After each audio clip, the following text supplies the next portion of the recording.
All right, so we're back again this week. Um, Not the most favorable results. At this point, I I'm did questioning okay. should I? I'm I questioning at came this point. out I'm with like, more fuck, money should than I I even went do this? in. All I know is that I came out with more money than I went in, and that means I won. So Yes. that worked out good. When it comes to our record, that may not reflect it, but that's all that does matter is you come out with more money in your account, which I did Yes, too because I lucked out on cashing out on one of my little parlays early. you did So really good. Start with that. Tell them what you did. yeah, so we'll recap the game. So what I did was I picked Texans, Ravens, Bills, um, command or Eagles, and Commanders, and then I had the Vikings as my last pick. I Mhm. did cash out too prematurely because going into the Tampa Bay Washington game, that was the one that was like, shit, maybe I should just cash out while I got four out of the Yeah, six. This and that is was one the that I hard one. wasn't totally sure on. Still happy with my decision though. It came out pretty good. And then I noticed if I would have let it ride all the way to the end, I would have lost based on the Rams dismantling the Vikings. So, Yeah, but on some of the other ones, not so good. But we both did really well. It's true. I had one bad one, and you had one bad one. Basically, your bad one was the Vikings. My bad one was the Texan game over there. But for the most part, I think we did pretty well. hmm when the ones we picked against the spread though, that's the one I didn't do very well. That's You the tough had one. Chargers, which is the only one you missed, but you had the Bills and Eagles winning pretty Yeah, handedly. so I'll take I 2 out of 3 all day long. and I took Steelers and Broncos though, which was definitely the wrong side. I even did that teaser parlay where I teased it up to 15 and a half for the Steelers and 14 and a half for the Broncos, and that still didn't even hit. Well, one of them did, but Yeah, the Broncos. I felt like we talked about last week. I thought the Broncos were lucky to be there. It was really they really didn't beat anybody. Their best game was against the Chiefs, and the Chiefs are suspect right now. And the rest of their season was, they played a last place schedule for the most part. And it's kind of the Steelers, because they had such history with Baltimore, they usually play them close. The thing that threw me on that one was the 17-point beating that they took before that. And they're just not a very good football team. Is really the truth of it. The Steelers are. I mean, it's tough to say, but it probably would be the best thing for both of them if Tomlin left. I think Tomlin would go over and do really, really well somewhere else. The way that team is structured, whoever they hire in as a new coach would probably do really well with Pittsburgh. At this point, it's probably just time for a change with them. yeah, I agree. A similar situation to like how they had Andy Reid in Philadelphia. Yeah, he was Mm-hmm. having success relative to the majority of the league, but at some point, it's not only good for your organization to move on, but also for that coach to have other opportunities. So, out of mutual respect, they should Yeah. probably part ways. But we'll see kind of what happens. But interesting on these games, there was a lot of writing on the wall to predict them. I think the Tampa Bay Washington one was close in a toss up, but and then the Chargers one, just how poorly Justin Herbert performed, kind of threw me off. But like you said Didn't with see the that one Steelers, coming. yeah, Mm-hmm. like you said with the Steelers though, it seemed like they were going to play them close because they always do. But the Steelers have been falling apart, and then Yeah. with the Rams Vikings, that should have been predictable too. Because I mean, the Lions basically broke Sam Darnold and gave a blueprint on. That's right. That's what I was telling you the other day. Is what's his name? Aaron Glenn owes about $50 million, I think, to Sam Darnold because he exposed him to the entire league and showed everybody exactly how to beat him. And the Rams, I mean, the Rams just literally just used his defensive strategy and just beat the holy hell out of the Vikings. And I had that one. That one I was good on. I got my win on that one. So I that was was Yeah, to be honest with you, I'm more impressed with Aaron Glenn, the Lions DC, than Ben Johnson. I mean, Ben Johnson's the it's both. highest, but I'll what tell Aaron you Glenn's what, been able they to do with both are that defense. studs. hmm I was going to say, I don't think it takes anything away from Ben Johnson. Ben mm Johnson comes up with play calls that are just unbelievable. Like, there was about 4 times he went for it on fourth down against the 49ers. They were 3 of 4. And the three that they converted, they either scored a touchdown or had like 25 yards. Like, it's just ridiculous. Like, that dude, I'd take that guy as my coach any day. Somebody they brought up a really good Pat Kerwin on the NFL on Sirius NFL Radio. I listen to that one all the time. He brought up a good point. It's like there's tons of these guys though that are really really smart and they're great coordinators, but it's how they can lead men. It's can they get up in front and command respect, and they can be the smartest guy. We're like a great example is the guy in Miami, McDonald. I mean, Daniel. McDaniel, sorry. Daniel, sorry. Brilliant guy. He was our offensive coordinator and he did a great job. But the point of it is he's not the guy that's going to get up in front and lead these guys, I don't think. And I think it's reflecting in Miami now. It's like being a head coach is not only being really, really smart and knowing about football, it's being able to be that leader guy. The question for both of those coaches is who's going to be the leader. And I think Aaron Glenn certainly can do it. But at the same time, you get a guy like Mike Singletary, who's one of the greatest football players of all time, and the guy commands respect, and then he went up and he was just a horrible coach because he couldn't relate to the players. So for Ben Johnson and for Aaron Glenn, their knowledge is certainly there. There's no doubt about that. The question is going to be when they become a head coach is can they lead and can they get the locker room's attention? Is it more than anything? And I think Aaron Glenn is a little bit more that guy. Don't want to take anything away from Ben Johnson, but yeah. I don't know. We'll see. They're both probably going to end up as head coaches, and so we'll see kind of how their success takes off. What do you think the Lions are going to do? Because that's hard when you have a good team and both your coordinators are pretty much getting scalped. Do you think the Lions are going to struggle? Like this is their kind of one big opportunity before they lose their guys? I think this is their window. I mean, not only the guys like you're talking about, how long can you stay at this balls of the wall pace where you're playing hurt, you're at a frenetic energy? Like this is their year. I think if they don't win it this year, then I think that they have quite the drop off next year, quite frankly. Like you cannot keep this kind of momentum and this kind of energy for only so long. It has a shelf life, and they are playing they're all selling out for the team. It's a beautiful thing to watch. That's why there's so many people that are back in the Lions. Is one, they're fun to watch, and two, they haven't won anything in 50 years. So everybody's jumping on this bandwagon. But I mean, that kind of energy and that kind of excitement, you get drawn to it. It's super fun to watch, and I hope they do well. There's no doubt about that. But you can't keep having players ready to run through a wall at all times before eventually their bodies go out and their emotions, and they've heard that message too many times. I think it's Super Bowl or bust this year for the Lions. We'll see how they do next year. I'm the first one that can talk about if you lose a game in the Super Bowl, what it can do to a team.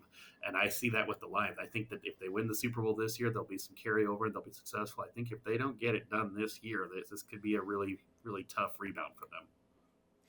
What do you think the odds are that the Commies get an upset against the Lions this week? Not good. So that's why we'll get into our picks over here. Oh, let me crow real quick. I did two smart things. My lock of the week with my money lines hit. And again, not that it was that impressive, but my lock of the week was the Eagles, it was the Bills, and it was the Ravens. And that one hit. So that's why I'm up this week. And then I did a really smart thing for anybody who's watching for betting, something that MGM will do. In my opinion, we'll see if it pays off or not. The Chiefs are going to just kill the Texans. Like, I don't think it's even going to be close. I couldn't imagine a world where they win. We'll talk about the spread later, but I made a bunch of bets right after I found out the Texans were playing the Chiefs, and it was etched in stone. And I attached a lot of different bets and put the Chiefs into my money lines. So something you can do is you can take the existing game this week, and if, let's say, a championship game is already established that you like next week, you can combine this week with next week and add to your parlays. So I won some bets, but I have some active bets right now. Like, for instance, I have the Rams money line from last week beating the Vikings along with the Chiefs, the Lions, and the Eagles on my money line. So I have a 14 money line, and I've already up one on my bet. And because the Rams were the underdog, that money line is looking pretty good right now. I can actually cash it out, not for much, but I can already take a win right now if I wanted to because I made that bet. So something that you want to look for this week is your no-brainers. And the number one no-brainer, without a shadow of a doubt for me, is the Chiefs. The Chiefs are going to beat the Texans. Even if Mahomes got hurt, I think Wentz can go in there and beat the Texans, quite honestly. I don't see a world where the Chiefs... This is one of those where I'm too much of a chicken to do it. The line that I've got right now has got them minus 2,000 or something like that. Let me actually look at it. It's close to minus... It's a huge number. It's... Where are their minus here? It's not that. Minus 500. That was it. Minus 500. So I that was was about the to say 2,000. If I 2,000. took Jesus. yeah, I was gonna say it should be. If I was gonna take $2,000 and bet it money line on the Chiefs, I'd win $400, right? But that's $400 for free. Like if I just was, I'm honestly legit as I'm sitting here thinking about just doing it, and not being just. Mm, This is still $400 win. I'll take a mm. $400 win. But I mean, could you tell me? Could you imagine a world where the Texans beat the Chiefs this week in Arrowhead in the playoffs? You have to explain it to me if you No, do. no. No, The no way. only, the only, the only reason I could kind of come up with is the only argument I could actually make is that it's going to be closer than people seem, and that's just because of how D'Amico Ryans kind of rallies, or the team rallies behind D'Amico Ryans. I think that shows some promise. The fact that their defense, they can get to the quarterback, and the Chiefs have struggled a little bit with their tackles, and they do have elite secondary. But I mean, the way to beat the Chiefs just seems like you have to get up on them early, you have to control the clock, you have to stomp them out, and it has to be a 2 possession game going into At all the times. last 3 At all minutes. times. Yeah, It can you never get cannot. within one. Yeah. Yeah, because even if there's 40 seconds on the clock and the Chiefs need, say, 7 or even 8, a 2-point conversion, you still feel like the whole time that they're going to go right down the field, they're going to And score, you know and the they're going to refs get are the going 2 to point. cheat. You know for a fact the refs are going to cheat. So you'll have them stopped, and then something crazy will happen, and then all of a sudden they'll have it 1st and goal on the 1. So if it's a 1 possession game, they're going to cheat. If it's a 2 possession, there's nothing they can do to save them. Hmm. That's the only way. If it's a 1 possession, I guarantee you the Chiefs get it done, and not because they should have. There's no doubt in my mind. But it might be a 1 possession in favor of the Chiefs. I mean, how many 1 possession games have the Chiefs lost? None. None. Are the Texans a team that's poised, that's going to do really well, that's going to be the one that breaks that streak in the playoffs? Nope. Yeah, as we kind of transition to looking at next week's games, before we get to that, I looked back at our player props. I'm going to probably Yeah. stay away from a little bit of those this next week. That wasn't as good. Yeah. So we didn't hit any of them except for the one I did hit, the Jaden Reed one by half a yard. The over was 45 and a half, and he got 46. Other than that, all of ours didn't even come close. But nope. I got one after the show that I got on the day of, though. I don't get any bragging points for that one since I didn't put it on the show, of course. But I got, what was it? Where is it here? Okay, yeah, and I was able to tie it in with all the other bets, too. I was able to get Mike Evans over 75 and a half. And did you see how the one ended with, what's his name, Bucky Irving? I didn't catch as much of that game as I wanted to. I'm not taking any responsibility for that Tampa game. Tampa Bay should have beat Washington. That was just ridiculous. Bucky Irving needed, what was it? I don't know if you have it on the screen there. It was something like 84 yards to break it. Bucky Irving had 82 yards. And that play that was on 3rd and 1 where the center snapped the ball early and he lost like 2 yards, that play was to Bucky Irving. And Bucky Irving would have ran it for more than 2 yards. Tampa Bay would have won the football game, and I would have hit my over. And then that didn't happen. Yeah. You cursed him by betting on him. I lost the Bucky Irving one too, but I shouldn't have. I do have some 1 or 2 player props I like, but before we get that, let's talk about the games. As we're kind of getting less and less games, so it's up to you. I won't hold you to doing 3 against the spread because there's not a lot out there. But what do you like for this week? I like 3 against the spread though this week, and you know me. Usually I don't like the spread, so I like the Chiefs. Obviously, after the rant I had earlier, they're 8.5 points is what I've got here, and I think they cover. I know they usually don't beat teams by 8.5, but this is the playoffs. I think the Chiefs make a statement. I don't think the Texans even belong there. Kudos to them, they made it, but I don't know how. I think the Chiefs have the only bye week this week. Honest to God, I think all the other games are really good. I can't believe the Texans are playing the Chiefs, and the Chiefs are just going to kill them. As much as I like the Commanders, it's over. the Lions are just going to beat the holy hell out of them. 9.5, give them to me. I'll take the Lions. I think the Lions are going to beat the crap out of the Commanders. I think the Commanders don't have a chance in that game. And then the other game I like, not because I have to. This isn't my 3-game money line parlay is a no-brainer. It's Chiefs, Lions, and Eagles because those teams are going to win. But I don't like the Eagles for the spread because I haven't liked their offense the last couple of weeks. Give me the Buffalo Bills +1 at home. I think they're going to beat the Ravens. That the Ravens are the favorite just helps me out. So I wouldn't touch this game money line, but if you're giving me 1 point and I got to pick 3 games, and I was going to pick out of all of them, quite frankly. If you're going to give me money line odds, I'll take the Bills at home. Sure, the Ravens always do something stupid. That's funny. I'm pretty much in agreement with the kind of last bit of your takes. I actually am going Texans +8.5, but for some reason, these spreads this year have been too large, but the favorites for some reason this whole entire year just keep running away with it. But I don't think the Texans defense. I think the Texans defense is too good to let Kansas City hold or get up, 2 scores 14 on them for the whole entire game. I can see them winning by 7. I could see them winning by 4.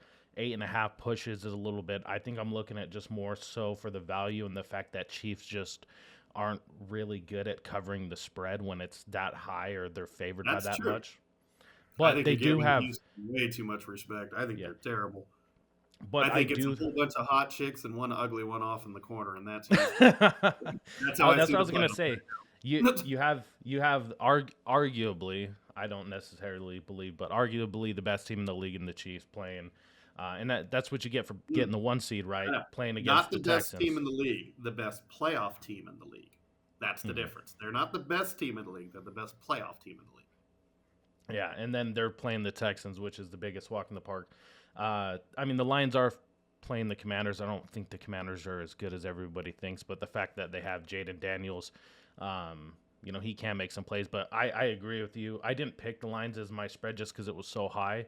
But I don't see a world where the Lions just don't trash the Commanders. I think it's 45-24, and the Commanders, still can't say it. The Commanders are respectable. Everybody says what a great year they is. Everybody agrees that Daniels is just amazing, and the Lions beat the hell out of them. That's how I see that game. I do have Philly -6. I don't really like touching Philly, especially when they're bigger favorites above like 3.5. But I do like him here. The matchup, Matt Stafford, it's going to snow. I mean, we've seen, when the Niners and Stafford played in light rain. When they played in light rain, so it's going to be 30 degrees. It's going to be snowing. I just see Philly's just too big and physical, and it's going to force them to play that brand of football, and I just see Philly stomping out the Rams with ease. That makes more sense because I'm sure you've seen it. Have you seen what Saquon Barkley's over-under on his running is? I think it was 115.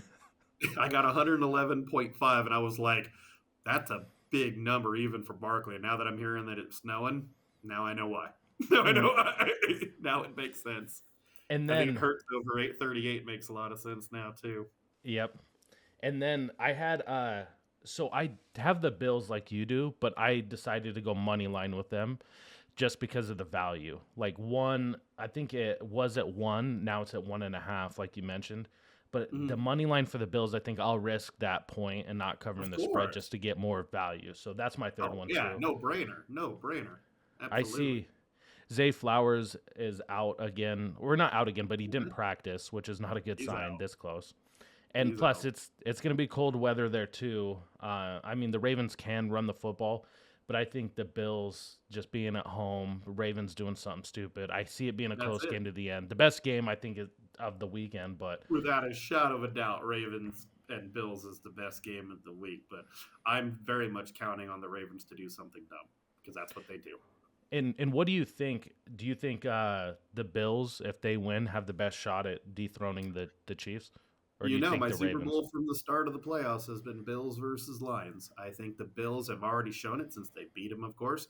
The Bills have the most to prove against the Chiefs. The Bills hate the Chiefs almost as much as the 49ers and the Eagles do. I think it's finally time for the Bills to break through this time. And I don't think the Chiefs team is that good. It's the two factors. It's they always find a way to win and that they cheat. I think the Bills have enough to overcome that. I think that's the Super Bowl probably most of America is rooting for, to be able to have one of those teams get And one of those teams going to win. Wouldn't that be amazing? The Bills or the Lions are going to be Super Bowl champions. Hell's frozen over. We'll see if it happens. Would have never expected that 5 years ago. But if it happens. And then speaking of the Philly game and the cold weather and everything, and I actually, for my player props, I have Josh Allen anytime touchdown scorer. And then I have Matt Stafford. Before I even looked at his passing numbers, I was like, I'm going to hit the under. So under 216 passing yards. I do think they're going to be down, but I just, with the weather, I don't see him covering that. I don't blame you at all on that bet. I mean, that makes sense. Stafford, that's not a big number though. Stafford is 218. So what's interesting is Jalen Hurts. If someone wanted to put the under, because he's not necessarily been throwing the ball everywhere, his over-under is like 206. Yep, 205. That's exactly what I got. Yep, 205. And, I'd go under. As you know, I think my words.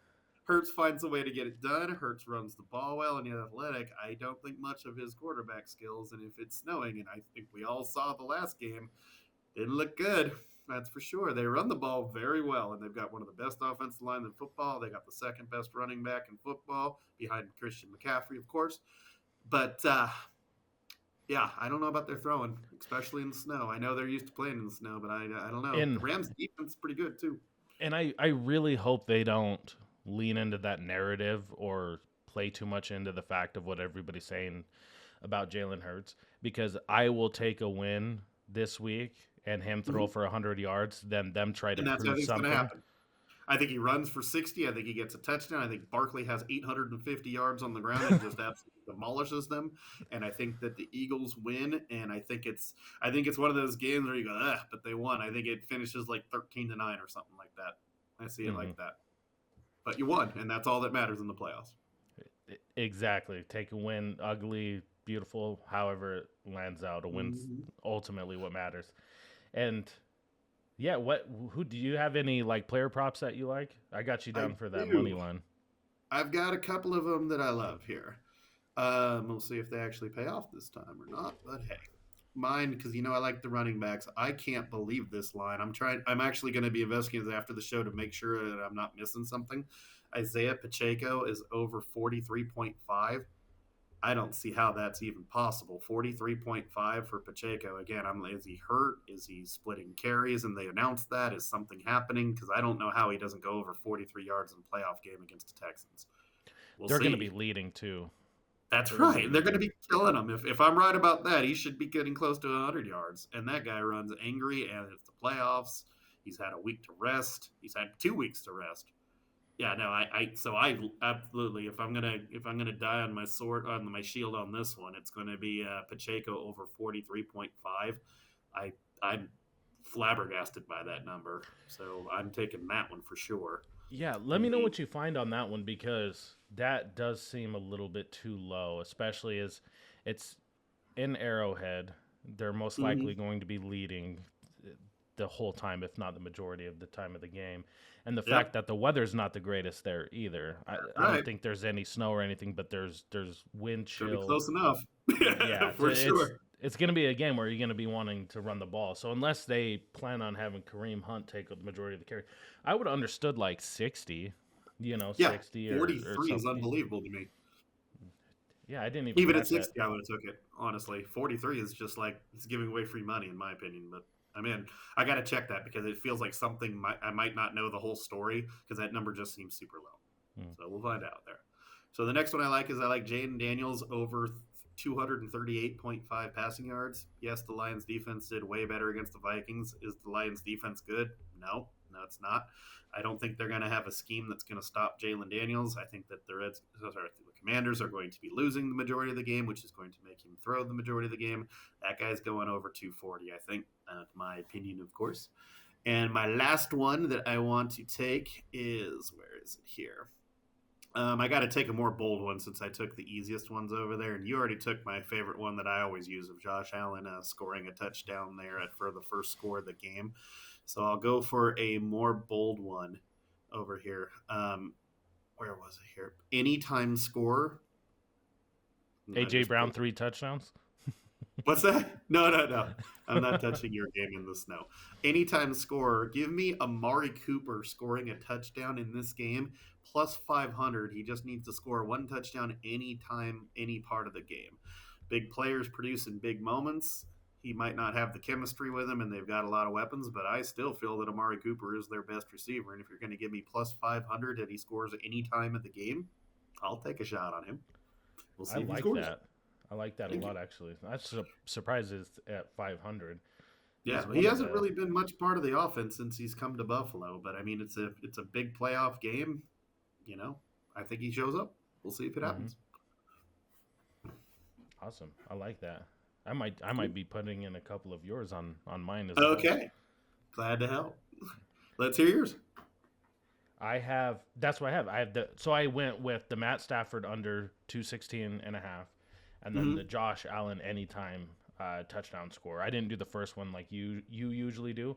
But the only thing I don't like is at minus 116, I don't feel like is the best value on the Josh Allen touchdown. But something's telling me, you know, if the weather's not that best, Josh Allen puts a Superman cape on and against that defense. And games like this, he scores touchdowns. Yeah. Exactly. That's right. But Lamar, obviously, too. That would be another one that could probably run one in. I looked at his was like even high or even higher odds, and then of course like not Derek. That big. That's the problem. He runs long ones, but he doesn't run that 2-yard touchdown run very often. That's what they got. Right, the big guy where Josh Allen could power it in there, and then Derek Henry. Jahmyr Gibbs, Montgomery, I think all three of them for anytime touchdown scores like minus 300 or higher. Montgomery worries me, though. I could see a world where Montgomery gets hurt on the first drive and you lose all your Montgomery things. If it was just Montgomery healthy, I'm right there with you. But I want to see a game before I bet anything on Montgomery. He's not supposed to be back, and he's back. So we'll see how he really is. And how do you not ride more with the hot hand in Gibbs? I understand they're like share that they do between the two backs, but Jahmyr Gibbs has not lost a step with Montgomery. So, and this is a game where they should give Montgomery less carries and kind of preserve, you know. But I can also see if they're up by 20 points, like you said, they'll probably just be rotating and just running down the throat. Well, they'd pull both of them, I think. They've got was it Reynolds or somebody like that? That's their third guy that ran the ball a bunch in the Week 18 game. I'm sure that's what they would do. And that's the thing is what scares me, again, if money's on the line, Montgomery takes this carry, goes for 4 yards, and doesn't get up, and he's gone for the game, and now your bet's over. It's like if this guy, again, the initial read on his injury was he's out for the year. And then he went to a second opinion, rehab like crazy, and he's like, I'm back. It's like, okay, great, you're back. I hope that you are back, too. I'm not going to put any money on it, though. Let's see how you look. I wouldn't touch that either. Yeah. So how do you think this is playing out? You think it's going to be 1 versus 2 seed on both sides? Chiefs, Bills, Lions, Eagles in the NFC and AFC championship games? Yeah, I'm boring with it. Honestly, it's just I think that, you know, I think the home team's having a monster advantage. The one that obviously is a coin flip is the Baltimore game. Baltimore certainly has the talent to beat them and the ability. So if Baltimore won that game, I wouldn't be surprised. I'd be legit surprised if the Chiefs, Lions, and Eagles didn't win. I think either team can win in the Buffalo game, and obviously I got to pick one of them, so I'll take the home team. And I'll take the more intelligent team. That's really it. That's the only reasons why. If it's purely talent, quite honestly, Baltimore's probably more talented than them is the truth of it. It's just, but with Zay Flowers out and they're stupid, they're the team that ran for what? They're the team that ran for what, 300 yards last week against Pittsburgh and would literally run the ball maybe 6 times against Buffalo, and everybody goes, why didn't they run the ball? Beats me.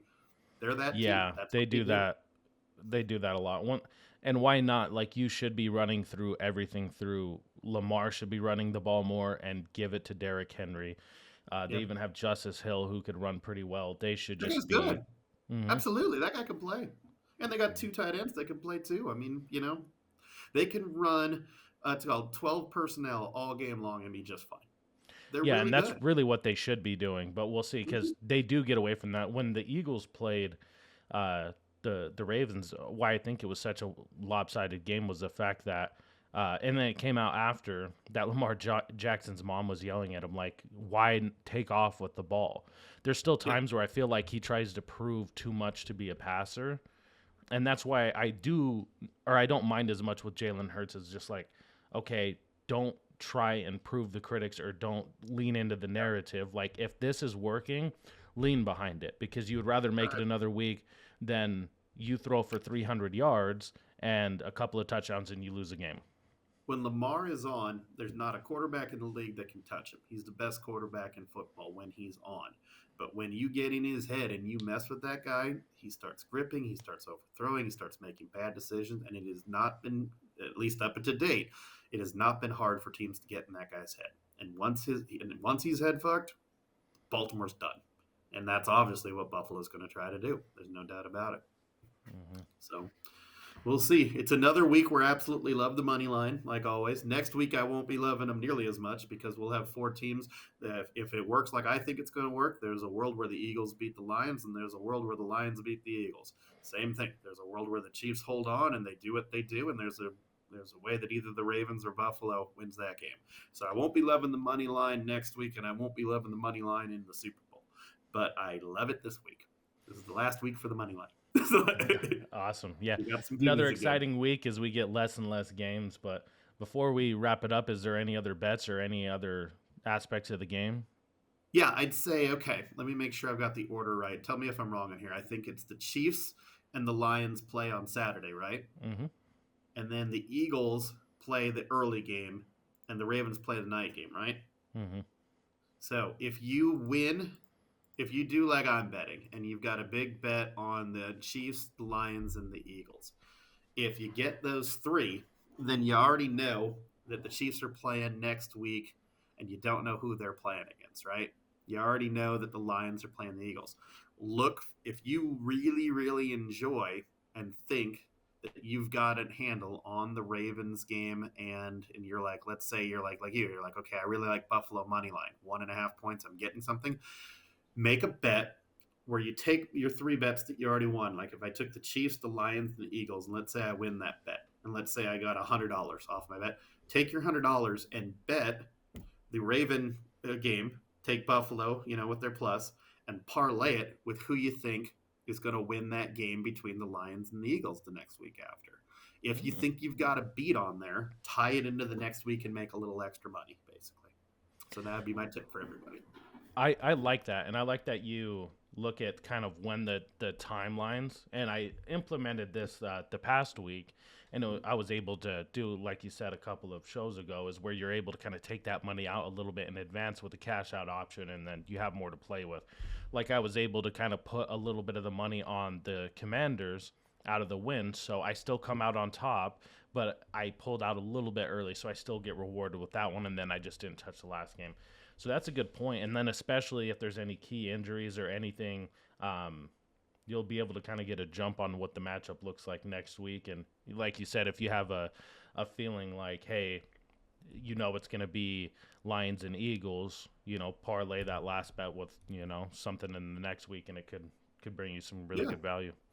Exactly. Like for you, like you're obviously going to go, Eagles to the wall. Most likely, you got to admit, if they're playing in Detroit, if that game happens, there's a good chance the Lions are going to be the favorite. Real good chance. Mm-hmm. I'd say a healthy spread for that would make sense is Lions -5.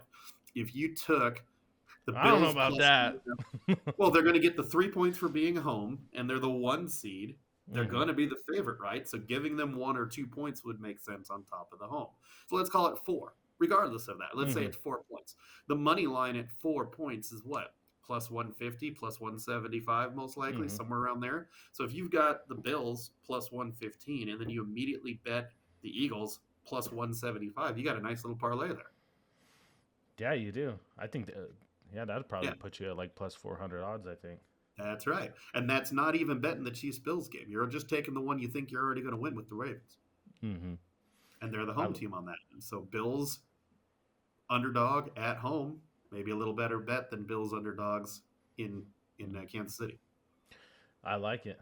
Awesome. I might have to play around with that and see which route I go. And this is all granted that the Eagles take care of business like they should. But Yep. awesome. I fully expect to go 3 for 4 this week, like I almost always do. And then I just don't know which ones, but I'm pretty sure that the money lines are going to hit, and I just don't know about the other. If I go 4 for 4, that would be wonderful. If I go 2 for 4, it means something drastic happened, in my opinion.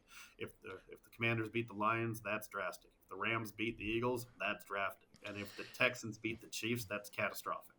So it would have to take an act of some proportion for me to go 2 for 4 this week, in my opinion. I think I almost can guarantee I go 3 for 4, and I hope I go 4 for 4. All right, well, we'll see. I keep leaning in the fact in the back of my mind where I'm like, there's got to be one just upset. There has to be just one big upset, and who's that going to be? The playoffs, in the wild card round, yes. In the divisional, they are the final 8 are the final 8 for a reason. That's as I said. There's 7 teams that should be there, and then there's the Texans. That's how I see them right now. And the Texans are playing the 2-time Super Bowl champs at home. Oh, that's true. All right. Well, I look forward to recapping on next show. Thanks, Jason. Go Birds. Sounds good. It's always fun. I appreciate it. Talk to you soon.